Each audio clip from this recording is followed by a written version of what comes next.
Togo Info, le Togo à votre portée. Merci Gildas Adjakoto, merci madame, merci messieurs, vous tous qui nous écoutez 5 sur 5 chez vous sur la bande 96.3 Victoire FM et vous êtes bien évidemment dans Audi Actu, 5e rendez-vous de la semaine. Et ce matin, celui que nous recevons pour vous, c'est un candidat en lice pour la présidentielle du 22 février prochain. Laquelle élection ou disons le scrutin dont la campagne électorale a démarré depuis hier, jeudi 6 février. Alors, comment est-ce que la campagne a commencé à son niveau ou au niveau de l'état-major de sa formation politique? Celui que nous avons invité, il s'appelle Monsieur Gabriel Vincent Agbeyome Kodjo. Alors, Monsieur le Président ou Monsieur le candidat, bonjour. Bonjour, Joachim. Comment vous allez? Je vais bien. Et Monsieur le Président, comment est-ce que les choses se passent chez vous actuellement? Nous sommes prêts. Nous avons déjà, en tout cas, nos éléments sur le terrain qui avaient commencé donc la pré-campagne et qui enchaînent également en même temps de tout au long de la campagne. Et donc, je pense que nous envisageons donc de présenter notre programme, quoique certains éléments saillants ont été déjà portés donc à la connaissance de la population. Mais de manière formelle, je pense que nous allons pouvoir, dans la journée ou probablement demain, donc organiser donc une rencontre pour exposer aux journalistes les éléments structurants donc de notre programme qui a pour toit de fond la refondation. La refondation, c'est-à-dire construire donc une nouvelle république sur des bases éthiques, des bases plus saines, et qui s'attaque, si vous voulez, donc à la problématique de la pauvreté imposée aux Togolais. Et voilà, donc, puis je dirais également qu'il y a même une formation politique donc qui porte aussi donc cette candidature, donc, qui a pour slogan 3 repas par jour. 3 repas par jour. Alors, merci d'avoir accepté quand même être des nôtres ce matin dans ce rendez-vous qui permet à tous les candidats ou leurs représentants de convaincre la population togolaise afin de pouvoir l'élire le 22 février prochain. Alors, pour aller maintenant dans le vif du débat, Monsieur Gabriel Vincent Agbeyome Kodjo, vous êtes l'un des 7 candidats retenus par la Cour constitutionnelle pour les joutes électorales du 22 février prochain. Présider au destiné d'une nation n'est pas une mince affaire. C'est évident. D'accord. Alors, qu'est-ce qui vous a motivé, vous, personnellement, à faire acte de candidature? Excellente question. Pardonnez-moi, je vais arrêter cette affaire. Oui, bien sûr. Excellente question. J'avais estimé que, compte tenu des difficultés de gouvernance que le Togo, en tout cas, rencontre, estimé également qu'il est temps quand même que les Togolais donc se réveillent et qu'ils sortent de cette histoire de monarchisation du moins rampante donc qui se développe dans le pays et que nous pouvons en tout cas aider le peuple togolais à obtenir l'alternance. Donc en fait, je dis, il y a une situation donc dont se plaignent donc les Togolais qui sont complètement démotivés parce qu'à chaque fois qu'on va aux élections, c'est les mêmes résultats qu'on amène, c'est les mêmes qui gagnent. Ils n'ont jamais perdu depuis du moins plusieurs décennies.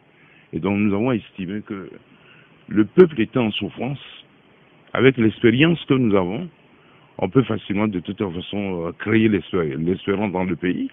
Parce qu'il vous souvient qu'il n'y a pas très longtemps, beaucoup de jeunes donc avaient fait un rouillé donc sur le service de passeport pour donc quitter donc le pays. Quand vous voyez donc cette scène, eh bien ça crée de l'émotion. Et ça interpelle également la responsabilité. Ça veut dire que nous sommes incapables dans ce pays d'organiser les choses, de créer de la richesse, de créer des emplois pour pouvoir maintenir nos enfants. Et vous le voyez, nous sommes en train de prendre des risques parce que ceux qui n'auront pas gagné donc à l'autorivisa organisé par les Américains, ils seront tentés de traverser la Méditerranée.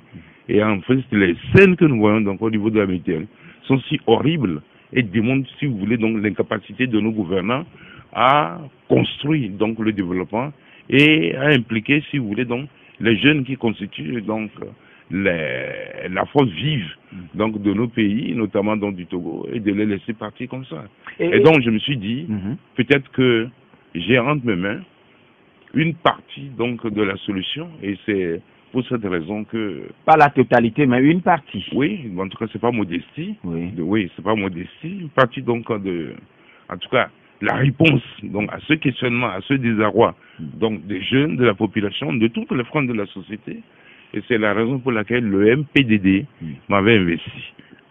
Et voilà, mais à vous écouter tout à l'heure, vous aussi vous faisiez partie du système dans le temps et qui, si peut-être les choses ne sont pas totalement reluisantes aujourd'hui, est-ce que vous reconnaissez un peu votre part de responsabilité, ne serait qu'en partie dans cette affaire? Vous savez, il y a, j'entends dire certains, est-ce que Agboume est réellement opposant?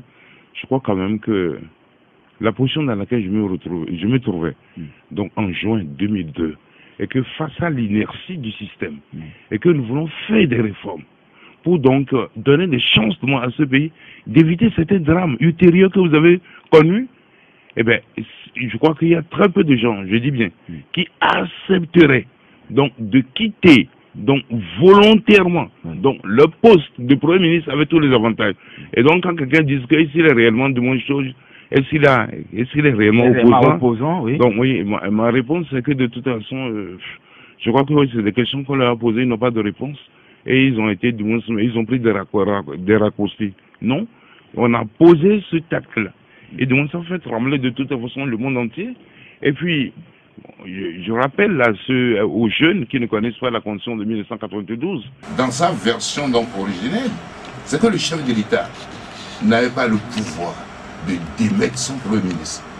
Le Premier ministre quitte ses fonctions, soit par une motion de censure, donc ce que malheureusement donc, le Premier ministre Doubli a connu, ou il revient lui-même personnellement dans sa démission. Il y a ce tact-là, je crois quand même que bon, ça a une résonance internationale assez forte, et aller demander à celui-là qui a eu ce courage de dire il y a des choses qui ne marchent pas. Nous pouvons tourner ça, les gens disent non, et il claque la poigne, il s'en va. Je crois quand même que dans l'histoire, vous en chercherez des exemples comme ça. En tout cas, longtemps, on va en trouver. Oui, mais quand même, qu'est-ce qui justifie votre participation aux législatives de 2018? Ah, mais voilà, puisque à ce niveau aussi... Allons-y. D'abord, je n'aime pas le boycott. J'ai appelé les Togolais par rapport donc, aux législatives d'octobre 2002 de ne pas boycotter. S'ils n'avaient pas boycotté, Faure ne serait pas président de la République. C'est parce que l'âge pour y aller, c'est 45 ans. Quand ils ont boycotté et que le RPT a trouvé la clé des 4/5e, le RPT est parti déverrouiller la Constitution. Donc, nos limites pour demander le nombre de mandats, et également, il y a plus de 2 tours, c'est 1 tour, et aussi, donc, le plancher, l'âge plancher, et donc 45 ans, c'est revenu à 35 ans. Donc, je n'aime pas le boycott. La deuxième chose, c'est que je n'étais pas membre de C14. Nous avons voulu être membre du C14, on nous a exclus au motif que nous n'avons pas marché. Oh, j'ai beaucoup marché dans ce pays. Donc au niveau du FRAC, je crois que vous vous souvenez, au niveau du CST, j'ai beaucoup marché, au point où un jour, je me suis retrouvé sur le toit d'un mur. Et oui, l'image avait fait de moi un buzz à circuler avec une viralité dans le monde. Et donc, me dire aujourd'hui qu'on se demande si je suis, je ne veux pas parler. Parce que de toute façon, nous avons un code éthique entre les candidats. On ne va pas du moins aller parler d'un candidat. Et le personnel dont il s'agit, j'ai travaillé beaucoup avec lui pour l'amélioration du cadre électoral et tout cela. Et donc, le dire, je crois quand même que c'est de la mauvaise politique, de la mauvaise foi, et ce n'est pas bien entre candidats. Parce que moi, je ne parlerai pas mal de lui. Je parlerai de mon programme. Je parlerai des préoccupations des Togolais. Je parlerai de comment on fait pour avoir un scrutin transparent pour que les lendemains ne soient pas difficiles pour les Togolais. Voilà de toutes mes préoccupations. Mais je ne l'ai pas dit. Il y a un thermomètre là qui permet de mesurer qui est plus opposant que l'autre. Je crois que là n'est pas la question aujourd'hui. D'accord. Alors, monsieur Agbeome Kodjo, en tant que candidat, je vais vous poser cette question. Quelles sont selon vous les qualités que requiert la fonction de président de la République? D'abord, c'est une fonction qui convoque le sacrifice, qui convoque l'humilité, qui convoque l'empathie, qui convoque la responsabilité, qui convoque le souci de bien gérer le bien commun. Et donc, si quelqu'un, puis une forme d'éthique et d'honnêteté également dans ce qu'on fait, si quelqu'un n'a pas ces qualités-là, il ne peut pas incarner la fonction. Et même si, du moment par accident, il l'incarne, en tout cas, cet art-là, de tout temps, vont se révéler, et puis les gens vont se dire que non, bon, c'est un mauvais président, ou en fait, de toute façon, c'est une calamité de toute façon que nous avons rencontrée sur notre chemin de vie. Et vous êtes candidat aujourd'hui en liste pour la présidentielle. Pensez-vous les avoir toutes, c'est-à-dire ces qualités? Je pense que si on revisite le passé d'Agbeome Kodjo, pas de fausses polémiques que donc les certains ont voulu orchestrer, je pense quand même que j'ai apporté, en tout cas, un grain de caillou pour de tout en faire bouger du monde le pays.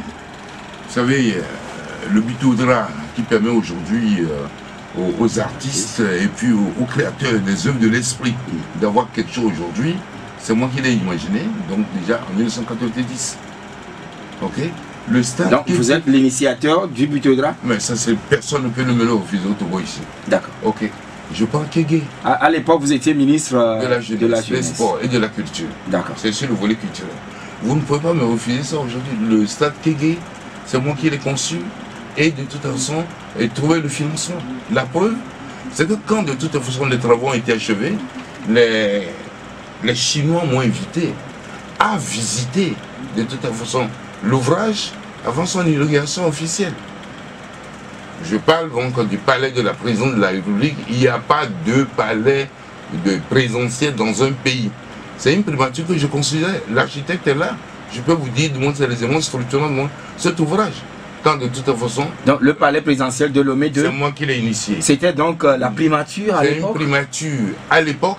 Et le président m'a demandé, on va transformer ça en présidence. Lui va travailler, du moins dans la nouvelle présidence, et qui me donnerait donc le palais du bord de mer. C'est une réalité. Personne ne peut me le dénier. J'ai le dossier. Maintenant, donc, vous étiez aussi l'initiateur du palais présidentiel qui se trouve vers Lomé 2. Non, c'est moi qui l'ai fait. D'accord. Ok. Vous prenez également donc l'Assemblée nationale. Je suis devenu président de l'Assemblée nationale. Je dis on ne va pas travailler de toute façon. Bon, moi-même j'appelle ça sous un hangar. Donc je l'ai initié. J'ai trouvé le financement avec son ambassadeur donc, du Togo en Chine à l'époque. C'est ça. Personne ne peut dire le contraire. Le pôle théâtre dans lequel il se trouvait, donc quand on me le confiait, les gens se disent mais c'est un truc pourri là comme ça que le président a devant ta donné. Bon, on l'a transformé. Nous avons transformé le port. Et donc personne ne peut dire le compte terminal du Sahel, solidarité donc sur la mer. Et je pense que dans le parc de véhicules d'occasion, c'est nous qui l'avons fait. Okay? Aujourd'hui, fermé de ce parc-là pendant une semaine, vous ne pouvez pas rester à Lomé. Parce que vous avez des démarcheurs dedans, vous avez des mécaniciens autour, vous avez des peintres autour, vous avez des transitaires de... Bref, c'est quelque chose qui donne, en tout cas, à manger. À une chaîne d'emploi créée. Oui, ça, personne ne peut le refuser. Le problème de passeport, je peux aussi dire que c'est sous ma législature, du moins que le problème de passeport a été réglé. Bref, pour dire que, j'essaye, quand on me confie une responsabilité, de donner le meilleur de moi-même. Et donc, vous ne pouvez pas. Et donc, je connais comment fonctionne donc l'État. J'ai une expérience également du secteur privé, puisqu'en fait, donc, la Sonacom à l'époque est une société mixte. Moi, j'ai pris la Sonacom à chose, comment je dirais, à 12 milliards de chiffre d'affaires. Je n'ai pas de directeur commercial de 12 milliards. J'ai l'amené à 24 milliards de chiffre d'affaires. Bref, pour dire que je me sens capable, en tout cas avec l'aide de Dieu, de faire le travail comme me dit. Et puis, bon, tout en vous référant donc à tous ces chapelets de réalisations que vous avez eu à faire dans le passé. Oui, allons-y. Et puis en fait, d'une manière ou d'une autre, celui qui nous gouverne aujourd'hui, M. Fogna Singbe, et voilà, justement, ça me permet de vous poser la question. Non, je vais terminer ce que je veux dire, et puis j'en suis là. bah, ben, un jour, de toute façon, j'ai fait quelque chose, et puis avec des étrangers qui nous étaient hostiles, le mot qu'il a laissé de toute façon dans le livre dehors de la maison, il est que une partie du destin du Togo s'est construit ici, dans cette maison. Et donc, moi... C'est le mot laissé par l'actuel président de la République, Faure Gnassingbé, dans votre livre d'or. Oui, quand vous passerez devant la maison, on reçoit des gens importants, donc... oui, donc une partie du destin du Togo s'est construite dans cette maison. Et donc, histoire de vous à l'époque, il était ministre. Il était non, moi je ne l'ai pas connu ministre, il était donc député du moins à l'Assemblée nationale. Je lui raconte tout ça là, c'est pas pour du moins me gonfler pour dire, par rapport à la question que vous m'avez posée, si vous avez toutes les qualités. Je me sens capable, de toute façon, de faire le travail à la satisfaction des Togolais. Et voilà, Faure donc n'est pas une nouvelle personnalité pour vous, vous l'aviez connu dans le passé et vous le voyez aujourd'hui. Alors en tant que président sortant, il n'a pas pu passer toutes ces années au pouvoir s'il n'avait pas montré certaines qualités de dirigeant. Je parle de Faure Gnassingbé. Oui. Alors maintenant la question, quelle critique faites-vous à son action au point de vouloir lui ravir aujourd'hui la présidence? Non, vous savez, nous sommes dans un système démocratique. Quand on est dans un système démocratique, et pour que donc la démocratie respire, fonctionne, il faut donc que les alternances, de toute façon, se succèdent. Première raison. La deuxième raison, c'est qu'en fait, bon, lui, la deuxième raison, c'est que moi j'ai eu mon certificat d'études donc en 1967, juin 1967. Le président a demandé de toute façon exercer la réalité du pouvoir politique. Nous sommes le pouvoir politique, pouvoir d'État dans le pays. Donc en mai 1967, donc j'ai dit mais certificat d'études primaires élémentaires. Donc en juin 1967, et puis donc nous sommes aujourd'hui février donc 2020. C'est toujours encore de toute façon quelqu'un qui porte le même patronyme que lui qui est au pouvoir. Donc ça pose un problème. Donc si on dit donc que les mandats sont limités, qu'aucun Togolais ne devait faire donc plus de 10 ans, c'est ce que donc, le peuple avait souhaité donc le 27 septembre donc, 1992, et que du moins au niveau donc bon de cette unité familiale, donc on totalise bon pratiquement donc 55 ans, bon il va falloir quand même passer la main, même si on est aussi génie que Jésus. Il faut donc passer la main. Donc, oui, mais là, c'est la durée, en tout cas, de la même famille au pouvoir. Au niveau des actions du président sortant, qui est également candidat à sa propre succession. Je ne dirais pas comme certains du monde qu'il n'a rien fait, mais je dis peut bien faire, parce que les défis sont énormes et on a le sentiment du monde que ce pouvoir est à bout de souffle et qu'il est nécessaire du monde qui passe la main du moins à quelqu'un d'autre, et qu'on voit donc qu'est-ce que celui-là peut apporter. Le pouvoir est à bout de souffle aujourd'hui. Quand vous faites toutes les projections, vous sortez à midi, vous voyez donc 5 millions de toute façon de jeunes apprenants dans la rue, et quand on dit, mais on prend en compte le fait que depuis de toute façon plus d'une décennie, les armées de diplômés qui se constituent et qui n'ont donc, si vous voulez, d'espoir que d'aller chercher à conduire des médias ou en tout cas des métiers ou des activités qui ne valorisent pas le savoir qu'on leur a transmis, ça pose un problème. Donc moi je pense que quand on a la chance au niveau d'une famille d'avoir réalisé pratiquement 55 ans au pouvoir, il est temps de passer la main. Alors, monsieur Gabriel Mensah-Guillaume, vous êtes dans la tranche 30 minutes ou 1 heure pour convaincre l'électorat. Alors, le mandat présidentiel de la République au Togo dure 5 ans. Quel objectif comptez-vous atteindre au bout de ce mandat, c'est-à-dire les 5 ans, si les Togolais vous accordaient leur suffrage le 22 février prochain? Le 22 février prochain, nous allons prendre la réalité du pouvoir. Nous sommes déterminés à incarner l'avenir, le futur immédiat donc, du Togo. Donc, il y a plein de choses à faire. Les défis de toute façon sont élevés.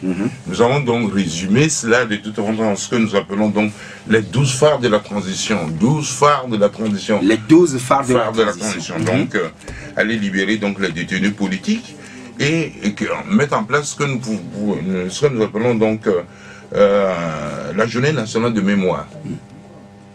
Journée nationale de mémoire. C'est-à-dire que chaque année, nous allons donc organiser donc une journée dans laquelle nous penserons à toutes les violences symboliques, physiques, qui ont marqué l'histoire du pays, ou à des arrestations également arbitraires, et nous dire que nous prenons l'engagement de ne plus faire revivre ces schémas tristes qui ont assombri l'image du pays du monde à l'extérieur. Je crois quand même que c'est important dans la formation de, du comportement des citoyens. Journée de mémoire. Parce que on sait, quand on fait le bilan de tout ce qui s'est passé en termes de violence, en termes de sang, en termes de sacrifice des Togolais pour la conquête du pouvoir ou pour la conservation du pouvoir, il y a donc matière à préparer l'avenir, à préparer les jeunes, que vous n'avez plus le droit de faire cela. Oui, mais donc, votre concurrent, il a fait quand même, il a travaillé sur ce volet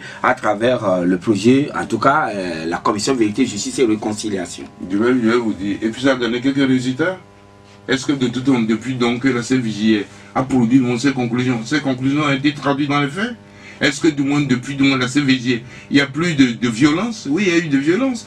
Moi, je pense aux gamins, qui étaient à l'ado, à l'adolescent, qui a été donc, comment je dirais, tué, donc, en tout cas, dans la zone de Zongo, à la veille. Il y a tellement de choses que, parce que ces crimes sont impunis, et que peut-être les gens se disent, bon, un de moins, de plus, là, de toute façon, ça nous gêne. Bref, journée de mémoire. La deuxième chose, la troisième, nous allons mettre en place donc, ce qu'on appelle donc, un gouvernement, une gouvernance plurielle, axée donc sur l'éthique, gouvernance plurielle. Tous les hommes et les femmes qui nous ont accompagnés dans ce combat, lorsque donc nous arriverons donc, le 22 au soir au pouvoir, nous ferons un gouvernement arc-en-ciel, composé d'hommes et de femmes de différentes tendances.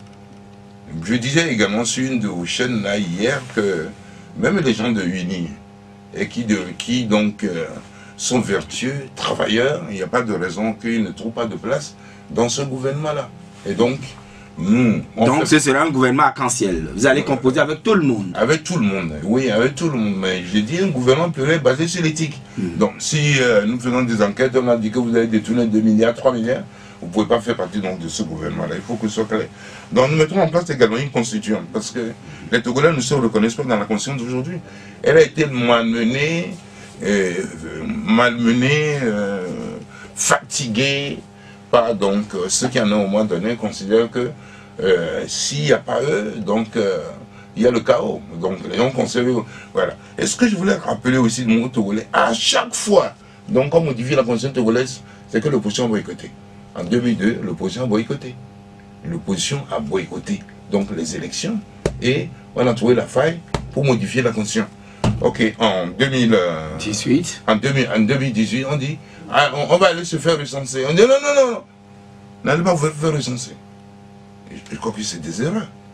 N'allez pas vous faire recenser. Avec quoi? C'est ce qui fait aujourd'hui qu'il y a beaucoup de gens, quand on faisait donc notre tournée de pré-campagne, il y a plein de gens également qui n'ont pas donc de carte d'électeur. Et quand on a voulu faire du rattrapage, ben, on ne peut pas dire que le rattrapage de 2 ou de 3 jours, oui, a permis aux Togolais du monde qui avaient suivi le mot d'ordre, donc de ne pas se faire enregistrer. Et donc... de se faire tous enregistrer aujourd'hui. Ouais. Et puis, bon, je pense que ceux qui avaient lancé ce mot d'ordre-là, si on n'avait pas fait une ouverture pour leur permettre donc de se faire enregistrer après, ils ne seraient pas candidats aujourd'hui. Parce que pour être candidat, il faut être... soi-même électeur. Non, il faut être électeur. Oui, donc s'ils n'ont pas la carte. S'ils n'ont pas la carte, en temps, eux, ce sont parce que c'est des leaders. Ils sont partis se faire enregistrer. Donc voilà pour les incohérences dont je dis bien. La constitution togolaise a été modifiée par 2 fois, à chaque fois qu'il y a eu boycott. En 2002 et également en 2018. Raison pour laquelle vous n'avez pas opté pour le boycott en 2018. Oui, parce que... Oui, mais quelle a été votre attitude quand on devrait maintenant modifier à nouveau la constitution, celle que nous avons depuis le 8 mai? C'est une question de rapport de force. Je vous dis toujours que la politique est une question de rapport de force. Les gens ont une majorité combien? Ils ont plus de 80 députés sur les 91. Ils ont 80 députés. Donc là-bas, là, c'est la volonté donc, du groupe le plus du moins important. Donc, voilà, parce que si vous voulez donc voter, eh bien, donc, ils emportent la majorité, ce qu'on appelle la majorité mécanique. Et donc, je parlais donc de la mise en place d'une constitution. Il faut une nouvelle constitution. Nous nous attacherons également donc à des mesures visant donc à améliorer donc le panier de la ménagère. Oui. Nous ferons également donc nous prendrons un certain nombre de mesures pour le renforcement des droits civils et politiques. Nous avons dit donc que nous allons revaloriser aussi le SMIC, les retraites, les bourses et les salaires. Nous le ferons. Et puis également donc les soins de santé gratuits aux plus vulnérables et la couverture mutuelle universelle. Nous allons donc construire également donc, dans les chefs-lieux de région des hôpitaux de référence pour que donc chaque région donc, puisse gérer les problèmes de santé donc, au niveau de toutes les préfectures donc, qui composent donc, la région. Nous pensons également donc, mettre un accent particulier sur l'agriculture et puis également donc, créer des industries de transformation. Nous pensons également donc au renforcement de l'autonomisation des jeunes et des femmes, c'est-à-dire aujourd'hui un jeune qui a un bon projet ou une femme qui a un bon projet, bon, au lieu donc d'aller dans ce que vous appelez microfinance, où dans 2,5 millions, nous allons donc construire donc, un partenariat avec les banques pour que donc, le montant du crédit soit compatible avec les ambitions donc, du projet. Et donc, pensons aussi, et c'est important, je crois que c'est le deuxième point, le deuxième phare, redynamiser le sport et puis promouvoir notre culture. Bref, nous avons toute une panoplie de mesures à prendre.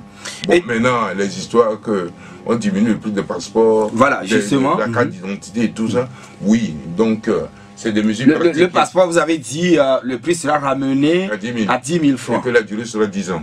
La durée sera 10 ans. Oui. Tout ça aussi vise à améliorer, si vous voulez, de toute façon, le pouvoir d'achat. Parce qu'au lieu de payer 60 000, donc... 30 000 Non, 60 000 de moins en 10 ans. Puisque la 60 000 en 10 ans, donc vous allez payer donc 10 000 du moins en 10 ans. Je crois quand même que c'est une façon de faire des économies. De toute façon, pour les Togolais qui rejettent cette pièce d'identité dans leur transaction. Et la carte d'identité? La carte d'identité, je crois que c'était à 2000. À 2000. Donc, oui, la durée de validité aussi, au lieu que ce soit 5 ans, c'est 10 ans. Comme on le fait d'ailleurs, même dans certains pays de la sous-région, et on paie 2000. Et vous pensez que ce sera faisable, chose aisée? De toute façon, vous verrez, à partir du mois d'avril, non, à partir du mois de mars, c'est les mesures que nous allons prendre, des mesures du moins rapides, que nous allons prendre une fois installées. Ce sont des mesures que vous allez prendre une fois installées, mais en parlant tout à l'heure donc de vos projets ou bien de votre projet de société éclaté en 12 points que vous avez dit, les 12 phares de la transition. Alors, vous avez parlé de la libération des détenus politiques. Mais c'est un sujet éminemment politique. Puisque nous sommes en politique, vous voulez que ce soit un projet éminemment social. Non, je vous dis, vous savez... Et qui sont dans le viseur par rapport à ce phare? Ils sont nombreux, Il y a plein de gens dans du BNP, de toute façon, qui aujourd'hui sont en prison. Il y a également donc Patenya Singé, donc c'est des jeunes... Les demi-frères du chef de l'État? Les demi-frères du chef de l'État, donc ils sont nombreux, et d'autres également. Donc, nous allons examiner la situation. Donc, il y a... Qu'est-ce qu'on appelle prisonniers politiques? On va examiner. Donc, ceux-là qui n'ont pas... Oui, ceux-là qui n'ont pas commis... comment je dirais... une faute... donc, par rapport de toute façon à la législation, comme elle a pour des raisons politiques, nous allons les libérer. Oui, vous allez les libérer. Oui. Et le plan d'action pour le réaliser? Comment allez-vous le réaliser? Non, c'est facile. Quand on dit qu'on veut libérer, c'est pas que tout le monde se lève là pour tout le monde dire viens, on va partir. Non, il y a une démarche de toute façon judiciaire que nous allons donc emprunter. Ça peut être par grâce présidentielle ou bien vous allez automatiquement outrepasser les prérogatives de la justice, qui est une institution en soi. Non, une seconde. De toute façon, pour ceux qui me connaissent, ils savent. Nous disons que la justice est malmenée dans le pays. Nous n'avons pas de toute façon nous-mêmes commencer par malmener cette justice que nous voulons, du moins indépendante, que nous voulons donc claire dans cette décision, que nous voulons donc que les Togolais la considèrent comme le rempart des plus faibles, des plus pauvres. Voilà. Et donc, il y a une démarche le moment venu, la volonté politique est exprimée, le moment venu, ceux qui vont m'entourer vont trouver donc la même manière, en respectant donc les normes, donc de faire recouvrer, en tout cas à nos prisonniers politiques, la libération, et peut-être pour le cas de Kwacha, du moins l'aider à aller se faire soigner. Vous avez parlé de la revalorisation du SMIC et vous avez parlé aussi des mesures visant à améliorer le panier de la ménagère. Mais moi, je voudrais m'appesantir un peu sur vos priorités en matière d'éducation, s'il vous plaît. De toute façon, tout le monde sait aujourd'hui qu'au niveau de l'éducation nationale, que la nature de la formation que nous transmettons aux jeunes apprenants, donc ne leur permet pas donc de se réaliser. Donc à chaque fois donc, que les gens sortent, ils lognent du côté de la fonction publique. Or nous savons que donc au niveau de la fonction publique, il n'y a pas beaucoup de possibilités. Le type de savoir qu'il faut transmettre aujourd'hui doit préparer le jeune de toute façon à être en capacité d'entreprendre. Ne pas attendre que forcément que l'État lui offre donc un boulot avant de se réaliser. Et donc, vous allez enchaîner au bout de ce qui se fait actuellement, ou bien vous allez complètement reformater le système? De toute façon, nous allons reformater le système, puisque nous avons dit qu'il y aura des états généraux, une fois installés, du monde de l'éducation. Parce que ça va changer, de l'école primaire donc jusqu'à la recherche scientifique. Je dis, nous allons changer le système. Au jour d'aujourd'hui, les tablettes, l'éducation des jeunes, comment je fais ou comment nous allons dans les pays développés beaucoup plus. Et au Rwanda. Au Rwanda, moi c'est... oui, bon, je peux considérer comme ça. Rwanda, c'est en Afrique. Si c'est faisable donc, au Rwanda, si c'est faisable à Dakar, donc nous pouvons le faire également ici. Surtout que donc, le petit tableau qui circule là, c'est un Togolais du monde moyen. En fait, c'est un Togolais qui a le brevet. Et donc nous pouvons du moins l'éviter également à venir nous aider. Et d'autres peut-être qui sont très forts donc, dans ce domaine-là et qui sont également togolais. Bref, je veux dire que de l'école primaire, donc jusqu'au professeur agrégé d'université et au-delà, jusqu'aux chercheurs donc, de l'université, nous allons faire des états généraux et voir comment améliorer le contenu donc, de l'enseignement, de la formation, pour que le jeune qui finit de ses études puisse lui-même, en peu de temps, devenir, si vous voulez, créateur d'entreprise et être en capacité également d'embaucher d'autres pour faire donner des couleurs à notre économie nationale. Et ça, c'est au niveau du système éducatif ou bien d'éducation. Mais parlons maintenant de la santé. Quelles seront vos priorités au niveau de la santé? C'est vrai, vous avez parlé de construction d'hôpitaux de référence dans chaque chef de région. Dans l'immédiat, ce qu'il faut faire, vous savez très bien donc le problème des scanners, en tout cas, est un défi important. Les gens ne peuvent pas, vous allez à l'hôpital, on dit qu'il n'y a pas de scanner. Non, nous disons qu'en matière de santé, nous allons faire donc, créer donc une fonction publique hospitalière, c'est-à-dire en fait, créer une nouvelle grille donc, de salaire pour le personnel de la santé. Simplement parce que c'est un travail du moins assez compliqué, et ce qui fait que la faiblesse des salaires fait que vous avez des médecins qui sont pressés donc de quitter donc les hôpitaux publics pour aller du moins exercer donc, dans les hôpitaux privés, dans les cliniques privées, parce que ça rapporte plus. Et ça entraîne une autre conséquence, c'est que la plupart des médecins relevant donc de la fonction publique, qu'on envoie donc à l'intérieur, et ils savent qu'il n'y a pas de clinique privée à l'intérieur, rechignent donc à y aller. Et donc, nous avons créé une fonction hospitalière. Donc, une fonction publique hospitalière. Une fonction publique hospitalière. Où, en tout cas, le traitement du monde sera différent par rapport de toute façon à la fonction publique non générale. Histoire de motiver donc, le personnel, de leur donner donc, le moyen et également le goût donc, du travail. Donc, ça veut dire qu'il faut améliorer le plateau technique. Dans l'amélioration des plateaux techniques, dans l'immédiat. Donc là où il y a des problèmes de scanner, nous allons rapidement régler ça. Nous allons également régler donc la situation de ceux qui n'ont pas de moyens et que pour une histoire de 1000 francs ou 2000 ou 5000, de toute façon, mais nous allons également trouver donc une solution à ça. Et c'est ça qui nous a amené à parler de la prise en charge intégrale et puis donc l'exonération des prestations, enfin l'exonération donc des prix à payer par les Togolais qui n'ont pas donc les moyens de se faire soigner. Et puis nous allons envisager également donc la couverture mutuelle donc universelle, Donc ça moins. C'est l'assurance maladie. Assurance maladie, ça décide la participation. Mais maintenant, à quel niveau on va situer dans cette participation? En tout cas, de ceux qui doivent en bénéficier, les techniciens également, s'occuperont de cette étude, mais la volonté politique est exprimée.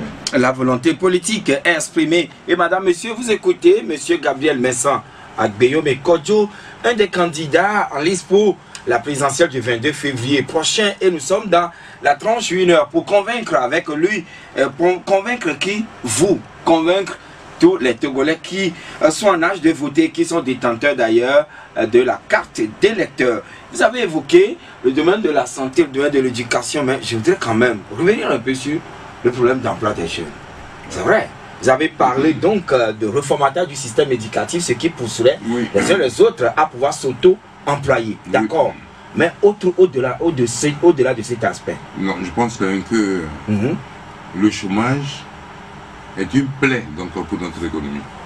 Ce n'est pas séant de voir des jeunes à qui nous avons demandé donc faites un effort parce que l'école de la République permet donc l'insertion donc dans la vie, vous permet de construire votre trajectoire et les gens finissent et viennent rester de à la maison et ils vous regardent. Papa, c'est pas ce que tu m'as dit. Regarde, moi je suis docteur dans ça ou ingénieur, mais qu'il n'y a pas de boulot. À cela donc c'est un défi également donc à relever. Nous allons donc examiner donc la situation au niveau de la fonction publique. Est-ce que nous avons la capacité donc d'offrir donc de nouveaux emplois donc aux jeunes? Nous allons étudier.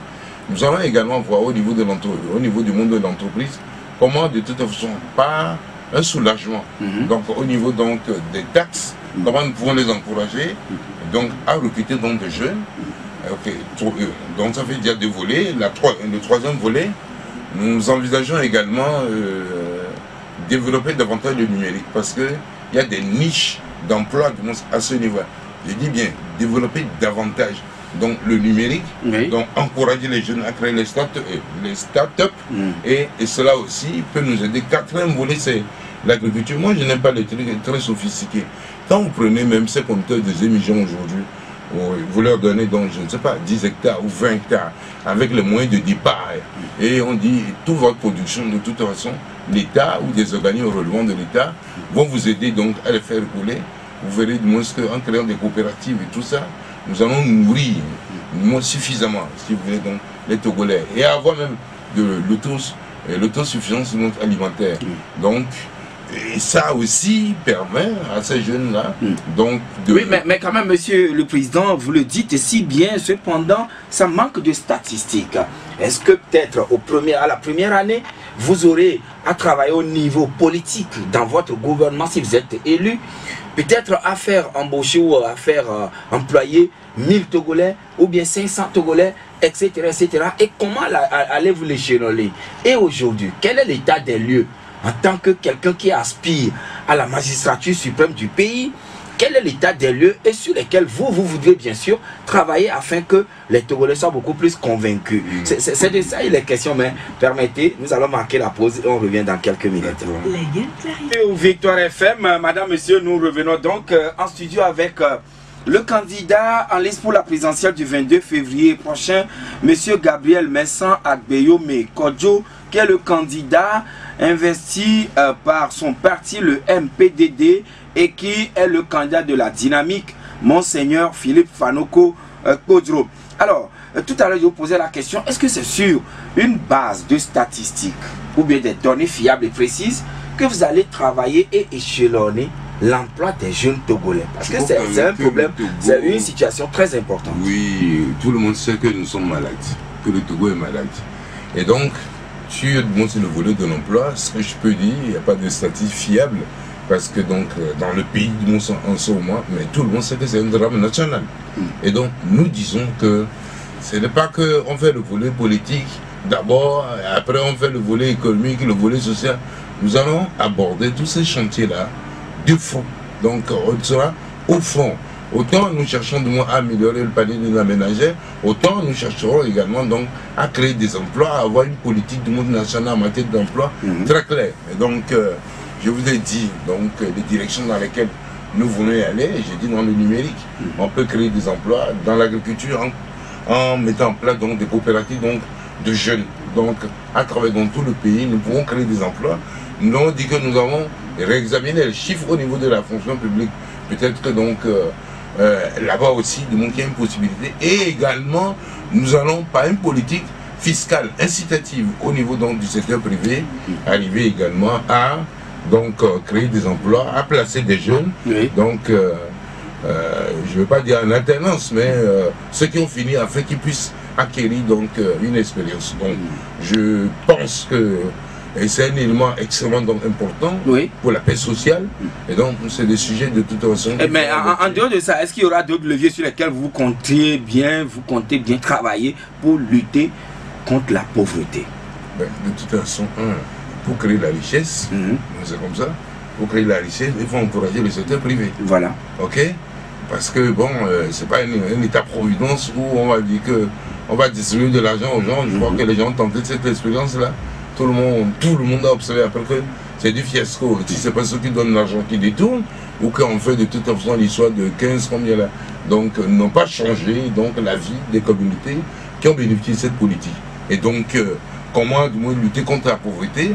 Eh bien, de toute façon, c'est à travers la bonne gouvernance et une prise en charge réelle, donc, en tout cas, des familles, puisque quand on parle de la nation, c'est donc une agrégation dans des familles là, qui forment la nation. Donc tout ce que nous avons fait, c'est pour conforter, si vous voulez, la famille. Et donc le fait de trouver un emploi de moins un jeune dans une famille, vous améliorez donc le contenu de la famille. Le fait également donc d'améliorer le salaire peut-être du père qui est dans un cycle de surendettement, vous améliorez également. Bref, il y a toute une sorte de politique, de batterie, de mesures politiques, économiques et sociales que nous mettons en place pour essayer donc de redonner donc de l'espérance aux Togolais, de leur redonner leur fierté donc et leur dignité. Et je pense que tout ce que nous avons préparé, et vous verrez dans la déclinaison, dans les semaines, dans les mois à venir, et vous verrez également, vous pourrez également apprécier les résultats que l'ensemble de ces politiques-là auront. Oui, mais quand même, dans toute cette batterie d'actions que vous comptez faire et mener sur le terrain au même moment sur plusieurs fronts, vous l'avez dit, mais vous occultez, si je ne m'abuse, la lutte contre la corruption, qui est une gangrène aussi de l'économie du pays. On vous a dit que nous mettons en place une gouvernance plurielle axée sur l'éthique. L'éthique. Et donc, c'est-à-dire une gouvernance plurielle axée sur l'éthique, ça veut dire que il y a une prise en compte de ce phénomène qui détruit de toute façon l'équilibre d'une nation, qui détruit, donc qui consume l'avenir donc des jeunes. Et donc, nous lutterons contre la corruption. Et donc, c'est ça que nous avons dit ici, mise en place d'une gouvernance plurielle axée sur l'éthique. Donc, le combat de toute rencontre, si vous voulez, la corruption, le détournement des biens publics et tout ça, sera au cœur. D'ailleurs, même de toute façon, nous envisageons donc de faire signer à chaque membre du gouvernement et également donc à d'autres qui vont occuper donc des postes importants donc, au niveau en tout cas du déploiement institutionnel. Nous avons donc estimé qu'ils doivent signer donc en tout cas la charte éthique dans laquelle donc il s'engagera à défendre donc le bien commun, le patrimoine donc commun. En dehors de la déclaration de ces biens? En dehors de la déclaration de ces biens. De toute façon, c'est en préparation. Peut-être ils ont déjà terminé. C'est en préparation. Ils ont déjà terminé. Alors, monsieur Gabriel Bessang-Gbeme Kodjo, un volet très important qui unit les peuples, c'est le sport. Le sport. Et vous avez été dans le temps ministre de la Jeunesse et des Sports. Qu'est-ce que vous comptez faire pour redorer le blason à ce domaine qui tombe, je ne dirais pas en désuétude, mais qui n'emballe plus tellement les populations togolaises? Je crois que le drame des éperviers, qui est le miroir de notre jeunesse, est à ce niveau.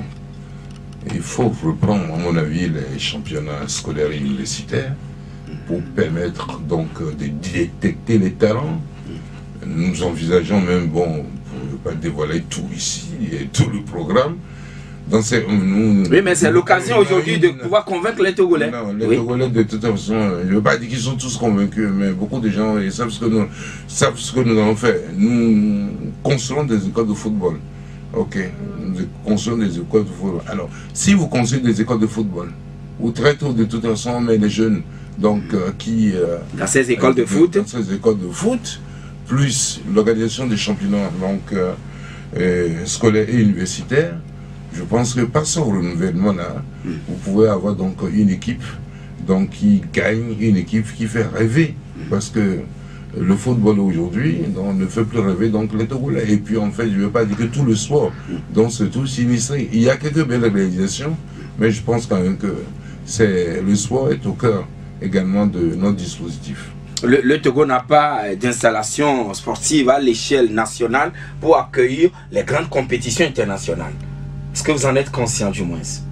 C'est ce que nous avons envisagé de faire depuis 1989 et qui est donné dans le stade Kégué. Si on avait envisagé... Il n'y a pas un stade de Kégué, peut-être à Tapamé. Oui, mais ce n'est pas la même envergure. Parce que aussi, moi aussi, je rêve de voir le Togo accueillir un jour la CAN. Oui, tous ceux qui nous entourent pratiquement de tout avoir l'ont accueilli plusieurs fois. Il faut que nous soyons donc en capacité, dans les années à venir, de construire. Donc, si vous êtes élu, vous allez le faire en 5 ans?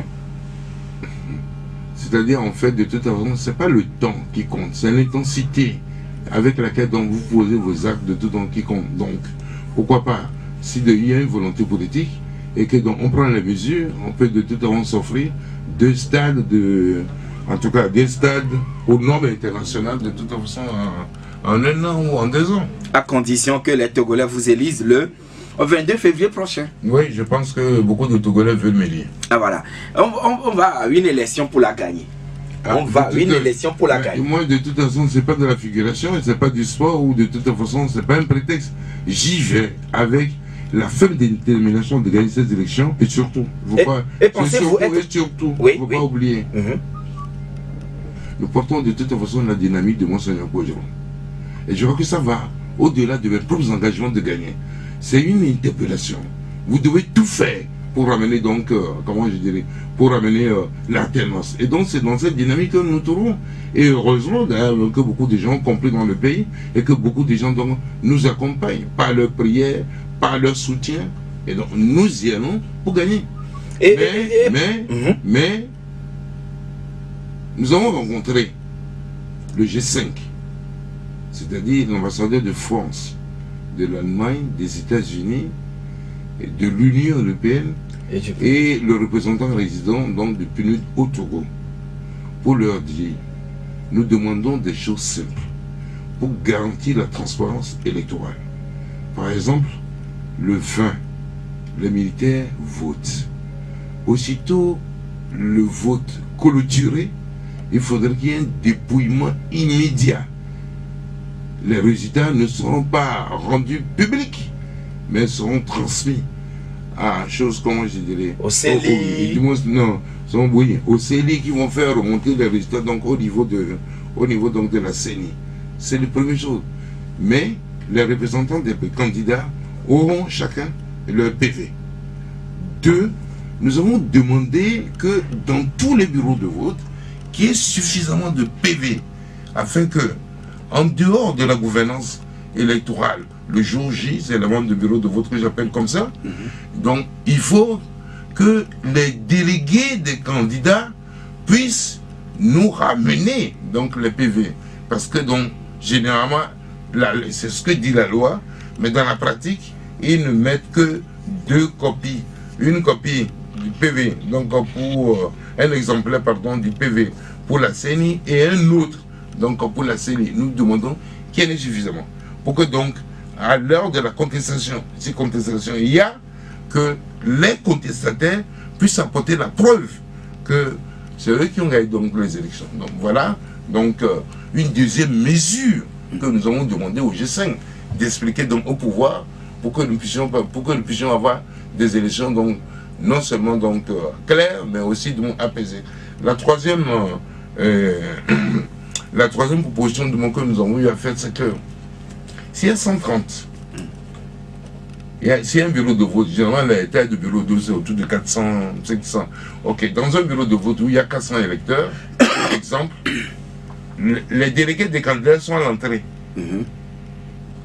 Et à chaque fois qu'un électeur arrive, il regarde si l'électeur est sur la liste et il le pointe.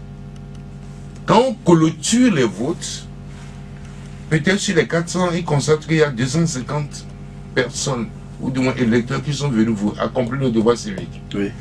Quand on ouvre l'urne, il faut qu'on trouve 250 bulletins votés. Mais si on trouve au-delà, ça veut dire, en complicité avec l'administration électorale locale, les membres du bureau de vote, on a fait du bourrage. Ça veut dire aussi, du moins, qu'il y a certains qui sont venus voter, donc des bulletins multiples, pré-votés, et sur lesquels, donc, bon, on passe le fer à béton, fer à repasser, et donc, voilà, ça peut essayer, en tout cas, toutes ces mesures-là. De vote. Oui. La liste des hommes. Oui. Oui, c'est-à-dire des gens qui ne figurent, leur nom ne figure pas dans le registre pour vérification, où ils doivent faire l'empreinte ou bien signer. Oui, mais il y a une liste des hommes qui est le plus souvent ouverte. Oui, mais de toute façon, ça ne change pas. Ça ne change pas de manière fondamentale donc les résultats. Mais ce que je dis là, complètement à niveau, donc sur le, comment dire, dans ce bureau de vote où il y a 400 de moins électeurs, c'est 200 qui sont venus voter. Le reste, de toute façon, on sait ce qu'on fait avec. Et donc, c'est pour ça que nous disons, nous avons dit de manière claire, donc aux représentants, en tout cas, des ambassades des pays occidentaux ici, qu'il est nécessaire que ce type de pointage-là puisse se faire. Ça limiterait beaucoup les fraudes. D'accord. Vous avez parlé tout à l'heure des PV, il faudrait qu'il y ait suffisamment de PV dans chaque bureau de vote. Cela nécessiterait des moyens peut-être. Est-ce que cela ne va pas être accueilli par un fin de non-recevoir au niveau de ceux qui ont en charge de Parce qu'en de toute façon, nous-mêmes, nous serons sur le terrain, nous allons vérifier dans les bureaux de vote. Le code dit que tout le monde doit revenir. En tout cas, et tous ceux qui sont dans le bureau de vote doivent disposer d'un PV. Donc, alors, on attend. PV pré-signé, c'est-à-dire signé avant compilation ou bien à quel moment ça doit être signé? Mais, écoutez, comment vous allez signer le PV après compilation? C'est-à-dire que on finit le vote, oui. Les résultats sont au tableau. Il faut copier maintenant les résultats de toute façon sur le procès verbal que le président et le rapporteur doivent signer. On est d'accord? Et les délégués des candidats. Est-ce que nous sommes d'accord? Et donc, j'ai dit, au lieu de faire que deux, comme du moins ils ont l'habitude de le faire, ils vont faire de toute façon pour les candidats, pour chacun des candidats. Donc, dans le bureau de vote, c'est normal. Et puis également, donc, le président et le rapporteur également donc, auront leur PV. Pour que celui qui va représenter le candidat unique des forces de l'opposition, qui ramène donc le PV à la maison. Pour dire que non, voilà ce que j'ai trouvé dans tel bureau de vote. S'il ne ramène pas le PV et qu'il amène un bout de papier en disant que non, dans tel bureau de vote 32, EPP de temps, que nous avons eu 20, c'est ça le problème. Oui, mais est-ce que vous êtes suffisamment implanté sur le territoire national pour pouvoir véritablement gagner l'élection et puis veiller au grain tel que vous êtes en train de le décrire? Si nous sommes suffisamment implantés.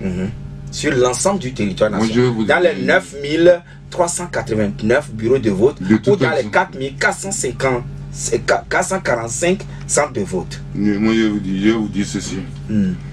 Et la progression, la progression rapide donc, du MPD sur le terrain peut se mesurer à travers les résultats que nous avons eu au local.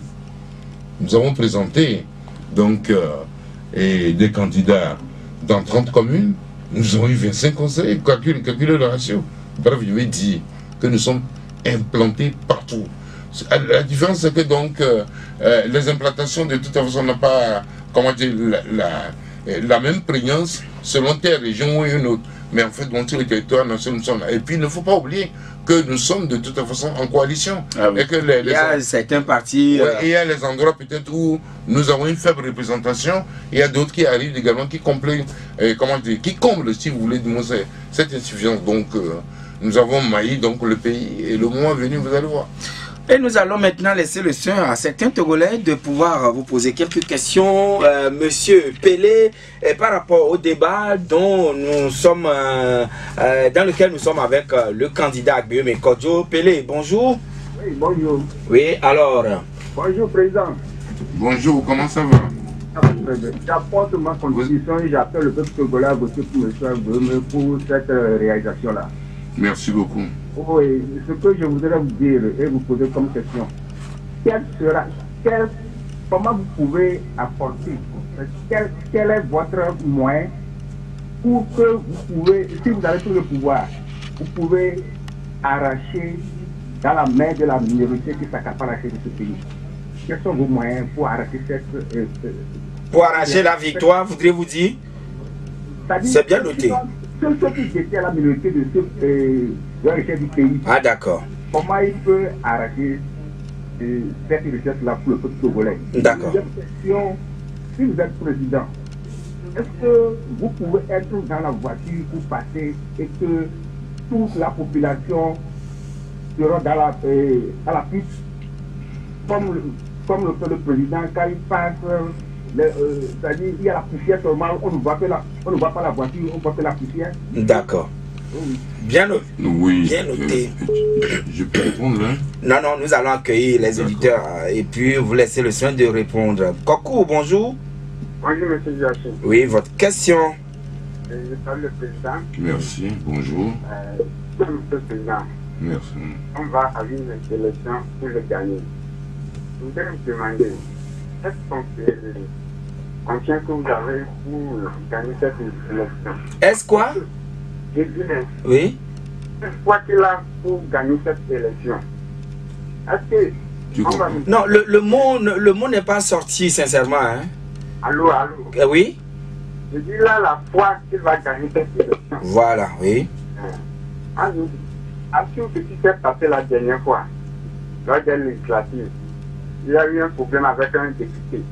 Est-ce que le pouvoir qui n'a pas pu laisser un député peut le laisser la présidente, comme ils ont dit qu'ils ont la foi? D'accord. Bien noté pour vous, cher ami Coco. Et nous accueillons M. Komi. Bonjour. Bonjour, M. Joachim. J'ai deux questions.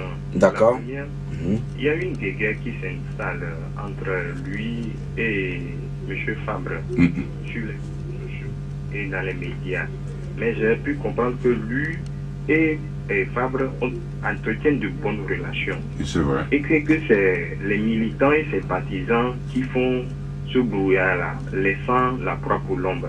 Quel message, lui, il a pour ses militants et ses partisans et pour les militants de Fabre et consorts? Deuxième question, oui. Il y en a beaucoup qui ont appelé boycott et à la transition, ils ne participent pas. Quel lobbying, je continue pas à insister là-dessus, quel lobbying il fait pour ces candidats et ces voix-là? Bien noté, cher ami Komi. Nous accueillons l'autre intervenant qui a aussi une question certainement posée au candidat Agbeyome Kodjo, c'est Angelo. Bonjour. Allô? Oui, bonjour Angelo. Oui, bonjour. D'accord. Oui. Je voulais juste poser une question à M. Agbeyome. Oui. Ce qu'il a fait chez lui à Topoli. Il a fait quoi? Ce qu'il a fait chez lui, À Topoli. c'est-à-dire? Oui, on a constaté que c'est lui qui a fêté les milliards dans ce pays. Alors, monsieur. Non. Non, s'il vous plaît. Non, laissez-le. Par rapport au débat de ce matin. Alors là, lui-même, il est reparti. Oui, Et nous, non, s'il vous plaît, nous accueillons Papa Siviti. Qu'il voulait faire. Bon, c'est ça. Nous accueillons Papa Siviti. Bonjour. Bonjour, mon directeur Joachim. Bonjour, monsieur le président Agbeyome. Bonjour. Moi, j'aime tout le monde. Je vous aime parce que vous avez dit un jour que tout ce que les gens font, la nature a ses règlements de compte. Oui, c'est vrai. Vous avez été le premier chez moi pour noter cette phrase. Maintenant, si le Monseigneur vous a choisi, c'est compte tenu de votre approche avec le pouvoir, le président Fort. J'ai pas compris. Si vous avez vous gagnez, je vous souhaite une bonne chance si vous gagnez le 22 février. Vous avez vu votre palmarès, c'est vous qui avez institué ça, mais la société, vous n'avez rien fait pour nous quand vous étiez là, les fonctions, Oui, maintenant, Papa Sibiti, alors aujourd'hui il est là en tant que candidat pour la présidentielle du 22 février prochain, une préoccupation actuelle. Qu'est-ce qu'il va vouloir nous faire pour que nous soyons contents? Et lui-même, est-ce qu'il sera... Vous, les retraités? Les retraités, les fonctionnaires... Très bien, très bien noté. Est-ce qu'il sera un président que n'importe qui, le dernier du peuple, peut appeler, va prendre parce qu'aujourd'hui, le ministre, le président, on les appelle, ils ne prennent pas. D'accord, monsieur, c'est bien compris, Papa Sibiti, monsieur Agbéomé Kodjo. Est-ce que vous aurez les portes grandement ouvertes à quiconque si vous devenez président le 22? Non, je crois que Papa Sibiti ne m'a pas connu quand j'étais dans mes activités, que ce soit au port, à l'Assemblée nationale et à la primature. Je rejoins jusqu'à minuit, parfois 1 heure. Bon, bref, bon, je ne... Voilà, bref, non, attends. Qu'il soit rassuré que je le recevrai, je répondrai à ses appels, qu'il soit rassuré également que nous sommes engagés à augmenter donc les salaires des agents de la fonction publique, à revoir à la hausse donc les bourses et donc les pensions, et donc s'il est retraité, bon, je crois quand même que nous avons pensé à lui. D'accord. Mais dire que, bon, avant qu'est-ce qu'on a fait, je crois quand même que... Aujourd'hui, nous sommes dans la dynamique. Non, il faut interroger les gens. Je fais partie de ceux qui essayent donc de mieux comprendre de toute façon la détresse et les désarrois du monde des populations. Vous avez... est-ce que vous faites le lobbying vis-à-vis de ceux-là qui prônent le boycott ou la transition? Je pense que... En quelques mots. Le boycott, c'est très difficile de trouver donc au boycott aujourd'hui des partenaires, des partisans à l'extérieur, parce qu'il s'agit ici d'un agenda républicain. C'est-à-dire que si vous reportez les élections, vous tombez donc, vous allez faire donc une transition parce que la loi fondamentale dit que 2 mois avant la fin donc, du mandat du président de la République, il faut organiser donc, des élections. Et je crois que c'est dans cette dynamique que nous trouvons en ce moment. Donc, je ne fais pas un lobbying pour le boycott. La transition, de toute façon, elle est sur le chemin après le 22 février. Voilà. Dès que nous gagnons, la transition va venir. Et, vous avez foi de gagner cette élection? Non, je fais lobbying. Je fais lobbying pour la transparence électorale, pour que donc le vainqueur puisse rentrer en possession donc de son pouvoir. Ce lobbying-là, nous le faisons donc au niveau de notre international. Et je dis, leur rôle ici, c'est une fois de moins, ayant accompli ou après avoir accompli leur devoir civique, voilà. Il faudrait de toute façon qu'ils se déterminent à rester, du moins, vigilants la défense de toute façon de la victoire, au cas où il y aurait du moins des tentatives donc, de contournement ou de détournement de tout un monde de suffrage. Et quelqu'un a évoqué le cas de député que vous auriez eu, je crois, dans le Vaud. Oui, non, et que on nous a sucré donc un député dans le Vaud. Est-ce que qu'il soit rassuré? Et c'est justement ce genre de comportement-là que nous combattons. Et donc, ils ont pris le député de force, mais quand les élections de monstres locales sont arrivées, ils ont vu également que le parti a suffisamment un ancrage important dans le Vaud, ce d'autant que en ce moment, on compte un maire, et puis du moins un adjoint au maire, et que nous avons également contribué à faire élire également donc certains maires donc, de l'opposition. Et si le cortège présidentiel Agbéomé Kodjo va passer, est-ce que ce serait comme ambiance bon enfant avec les citoyens, ou bien il faut dégager les gens pour que vous puissiez passer? De toute façon, la gouvernance que nous envisageons incarner serait de une gouvernance de proximité. Nous sommes très proches des gens.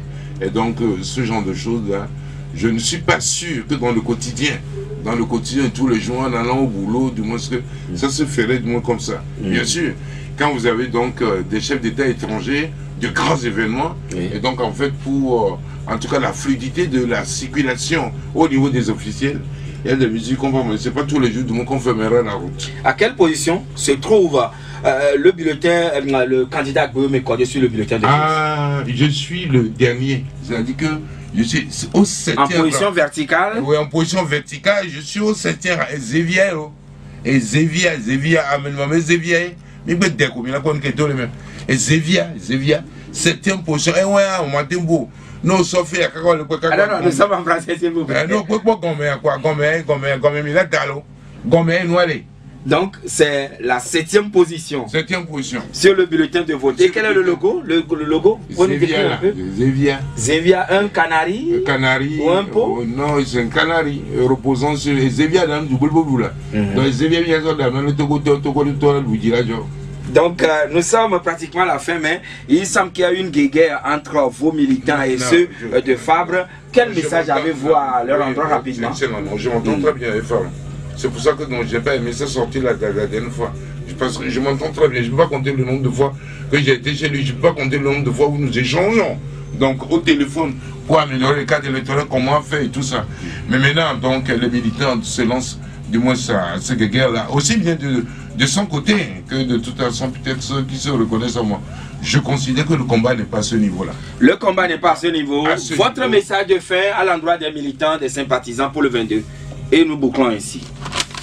Togolaises et Togolais, chers frères, chères sœurs, mobilisez-vous massivement pour voter votre frère, Guillaume Kodjo. Dans le symbole, il y a ma photo là-bas. Et puis, Xavier. Et vous verrez ce que Dieu veut faire pour ce pays.